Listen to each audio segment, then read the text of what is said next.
ఎందుకంటే దేవుడు అంటే భయం ఉంటే పొరుగురున్న నీ సహోదరుని ప్రేమిస్తావయ్యా.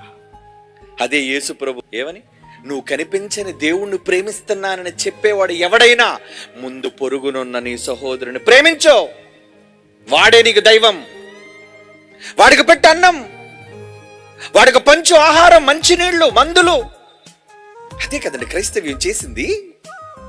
ఏమండి, దాన ధర్మాలు చేసి పేదవాడికి అన్నం పెట్టి, ఆకలితో ఉన్నవాడికి నీరిచ్చి, వస్త్రాలు ఇచ్చి, మందులు ఇచ్చి, వాళ్ళందరినీ కూడా ప్రేమించి కటాక్షిస్తే మతం అని ఎందుకయ్యా అంటావు? మంచిది.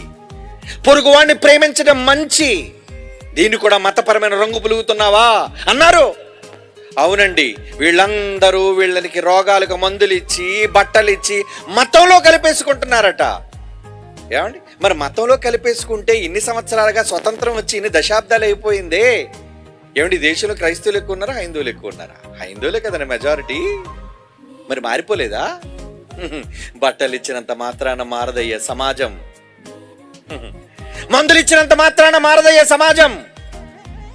సమాజం మారాలి అంటే మనుషుల నమ్మకం కలగాలి, దేవుడంటే భయం కలగాలి. అప్పుడు మారుతుంది.